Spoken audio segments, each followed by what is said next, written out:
Salut, c'est Kazé et bienvenue dans cette vidéo. Aujourd'hui, je vais vous parler un petit peu du système de classement, comment fonctionnent les ranked. Donc, je vais vous montrer ça tout de suite.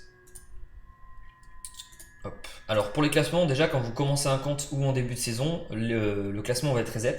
Et donc, vous commencez à 0 elo et dès que vous gagnez des games, vous gagnez du classement. Dès que vous en perdez, vous perdez du classement. Ok. À noter que là, par exemple, c'est quand on commence, on est novice. Donc ça, c'est le classement qu'on va avoir. Les coffres qu'on va gagner en fin de saison et le level de notre carte. Donc par exemple, quand vous commencez, nos cartes communes, rares, épiques et légendaires vont être niveau 1. Ok.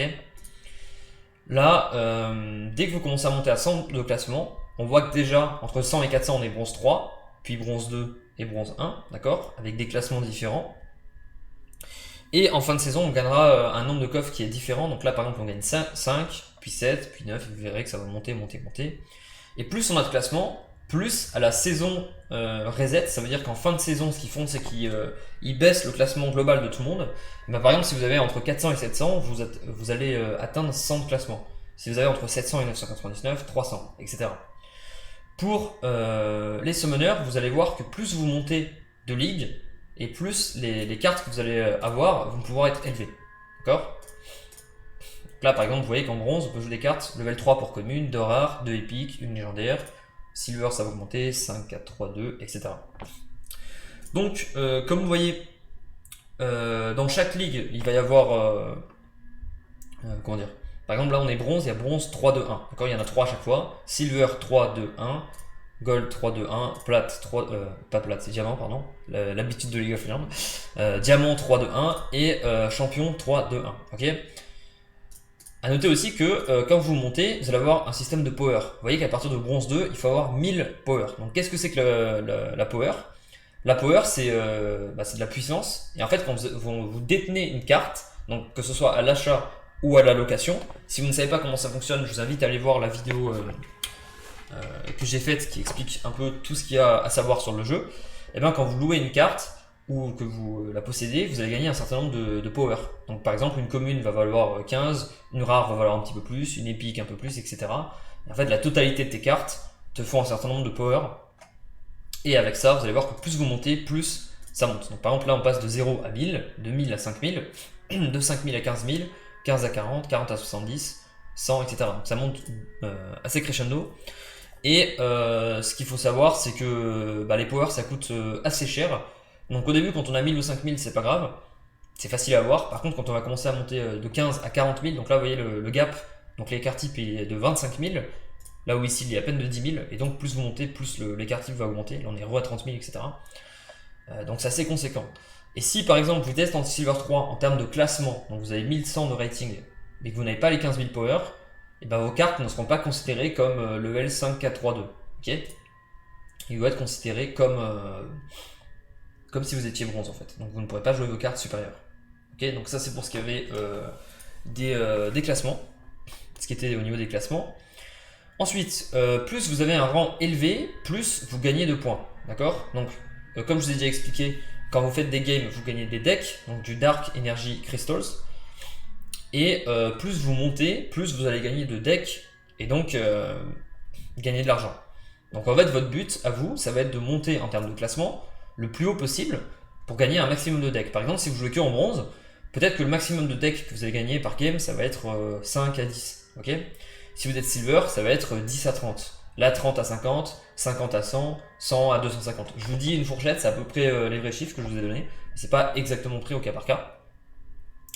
Et donc votre but si vous jouez, si vous êtes monocompte, ça va être d'avoir un compte le plus haut classé possible. Exemple, un compte que vous maintenez en diamant.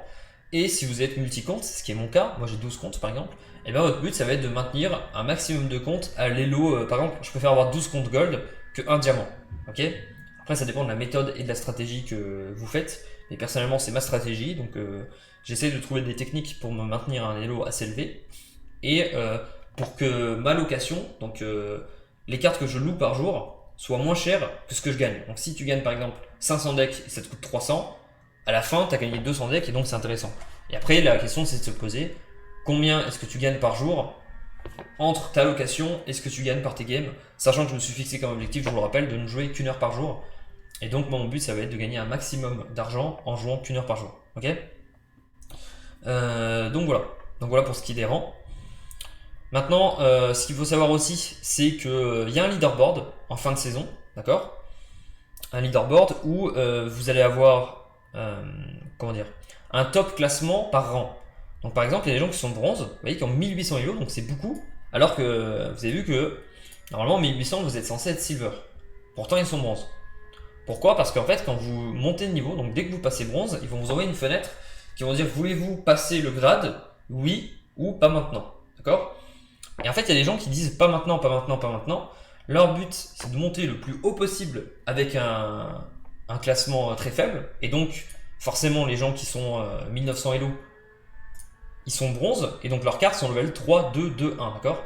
En fin de saison, vous allez voir qu'il y a des gens qui vont monter 2500, 2600 elo avec ça. Et la raison pour laquelle ils font ça, c'est qu'en fin de saison, on vous fait gagner un certain nombre de decks, donc du Dark Energy Crystals, en fin de saison selon votre classement. Donc le premier du ladder qui est bronze, donc celui qui aura le plus gros classement en étant bronze, il gagnera 30 000 decks. Et donc, hop, on va faire convertir deck en dollars. Ok.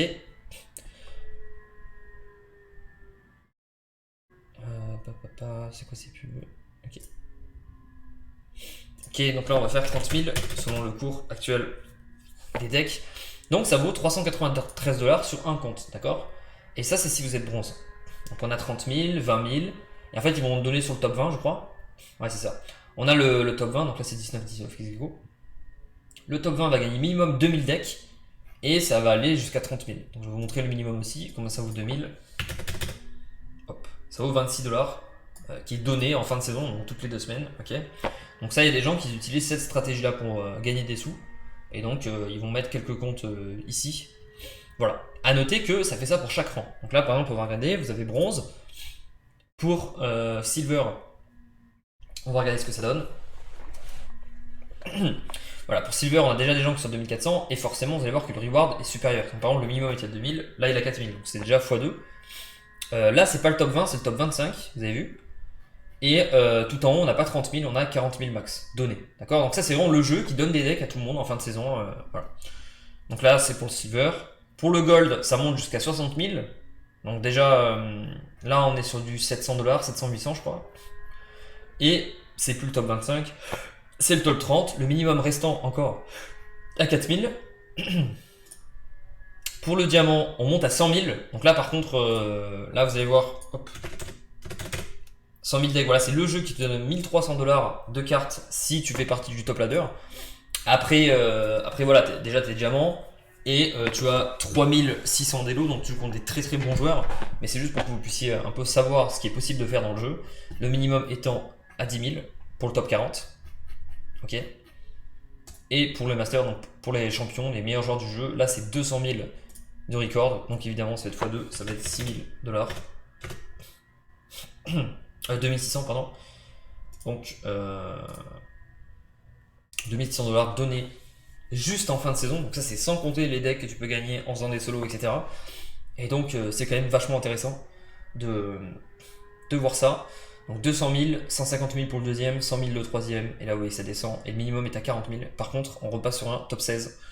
Donc voilà, après là vous voyez tous les mecs ils ont des guildes. Donc là c'est quand tu commences à être à très très haut niveau. Honnêtement, je pense que si vous êtes débutant, enfin si vous partez de zéro, ce qui a été mon cas il y a un mois, on peut viser les petits résultats en bronze ou en silver. Mais déjà à partir de gold, je pense que ça commence à être complexe. Donc du coup voilà ce qu'elle va dire à propos des classements. Et ensuite ce que vous pouvez faire, c'est que là vous regardez ici, il y a des mecs, donc là par exemple c'est mon rang à moi je suis 15 322, donc c'est pas ouf, j'ai 1000 de classement. Après bon c'est fait exprès, je suis pas en train de jouer là actuellement. Par contre, on peut voir mon nombre de games, donc 163, mon nombre de victoires, 90, d'accord? Donc c'est-à-dire que j'ai fait 90 victoires et 73 défaites. Donc 163 moins 90, vous avez le nombre de défaites. Donc j'ai un ratio à peu près de 60% victoire.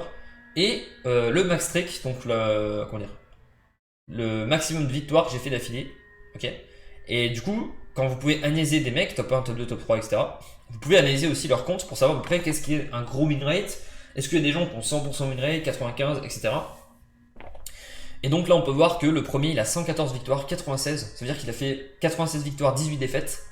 Donc voilà, vous pouvez voir un petit peu, 18 défaites, là on a 21 défaites, là on a 11 défaites. Donc vous voyez celui-là par exemple il a 11 défaites et 44 victoires d'affilée. Donc là c'est assez incroyable, c'est une très grosse performance de la part de Schwarzschild. Et du coup voilà, vous pouvez savoir à peu près ce que font les meilleurs joueurs de chaque rang en utilisant le bouton leaderboard. Donc c'était tout pour cette vidéo. Dites-moi si vous avez aimé ce type de contenu, c'est un peu plus court que d'habitude, mais au moins je peux parler de thématiques précises assez rapidement. Donc dites-moi si vous aimez ce type de contenu, n'hésitez pas à vous abonner si ce n'est pas encore fait, mettez la petite cloche pour voir mes dernières vidéos, et je vous dis à la prochaine pour la prochaine vidéo. Ciao ciao.